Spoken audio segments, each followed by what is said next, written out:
Bismillahirrahmanirrahim. Assalamualaikum warahmatullahi wabarakatuh. Alhamdulillah. Di sini saya akan melanjutkan materi yang kedua mengenai karakteristik dan ragam belajar pada mata kuliah psikologi belajar. Yang pertama mengenai pengertian karakteristik belajar. Apa itu karakteristik belajar?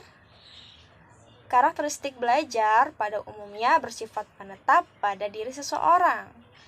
Perubahannya ini terjadi secara menyeluruh, baik fisik ataupun mentalnya. Perubahannya ini menuju ke arah yang lebih baik dan positif. Karakteristik belajar ini bersifat permanen dan dapat dilakukan karena adanya dorongan atau motivasi dalam diri seseorang, serta dapat terjadi seumur hidup. Kemudian yang kedua mengenai karakteristik perubahan hasil belajar. Ciri-ciri perubahan khas dari karakteristik perubahan hasil belajar yaitu ada 3 macam. Apa saja? Nah, yang pertama, perubahan itu intensional. Artinya, praktik yang dilakukan itu secara sadar dan sengaja. Contohnya keterampilan. Misalnya, para siswa kelas 10 ini sedang melakukan keterampilan menjahit pada mata pelajaran PKWU. Nah, mereka ini menyadari bahwa mereka sedang melakukan praktik keterampilan menjahit. Nah, itu dilakukan secara sadar, bukan kebetulan. Kemudian yang kedua, perubahan itu positif dan aktif. Apa itu perubahan aktif? Jadi, perubahan aktif itu adalah perubahan yang baik yang terjadi dengan tidak sendirinya. Contohnya, bayi yang merangkak setelah bisa duduk. Nah, sudah pastinya ya, tidak mungkin bayi ketika baru lahir bisa berdiri. Nah, tidak ya, semua itu ada prosesnya, ada langkah demi langkah. Kalau dalam bahasa Inggrisnya, step by step. Kemudian perubahan positif. Perubahan positif ini adalah perubahan yang baik dan bermanfaat. Contohnya pemahaman. Nah, misalkan seseorang itu sudah mengetahui apa itu kewajiban sholat. Nah, tapi dia memahami bagaimana tata cara sholat yang baik yang sesuai dengan syariatnya. Nah, ketika dia sudah memahaminya, maka insya Allah akan sampai ke tahap pengamalan. Kemudian yang ketiga, perubahan efektif dan fungsional.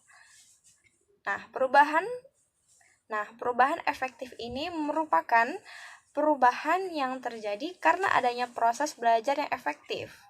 Apa itu efektif? Efektif itu yang bermakna atau yang berkesan.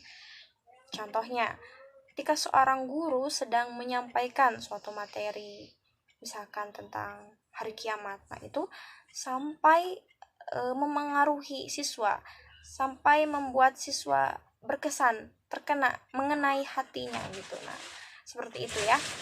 Kemudian perubahan fungsional. Perubahan fungsional ini perubahan yang dapat direproduksi dan dimanfaatkan. Contohnya, seseorang ini dapat menyesuaikan dirinya dari lingkungannya. Nah, dia ini bisa menyesuaikan dirinya. Dia tidak hanya mengikuti tren, tidak hanya ikut-ikutan. Dia ini mempunyai prinsip karena dia sudah belajar dan dia memanfaatkan ilmunya tersebut. Pembahasan yang terakhir mengenai ragam-ragam belajar. Nah, pada proses belajar ada yang disebut dengan ragam-ragam belajar atau macam-macam belajar. Nah, ini ragam-ragam belajar ini ada 8. Apa saja? Ada ragam abstrak, ragam sosial, ragam pemecahan masalah, ragam rasional, ragam keterampilan, ragam kebiasaan, ragam apresiasi atau penilaian, kemudian yang terakhir ragam pengetahuan. Alhamdulillah, sekian pembahasan dari saya. Sebelum ditutup, saya akan menyampaikan sebuah mahfuzat. Manjada wajada.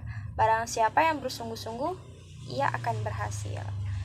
Mari kita bersemangat dalam belajar, karena dengan belajar kita akan dapat menuju proses perubahan yang lebih baik. Dan ilmu itu dan segala sesuatu itu harus dilakukan dengan adanya ilmu agar tidak tersesat dan agar tidak salah langkah. Dan tak lupa, segala sesuatu yang kita lakukan semata karena mencari ridha Allah Subhanahu wa ta'ala. Terima kasih. Jazakumullah khairan. Wassalamualaikum warahmatullahi wabarakatuh.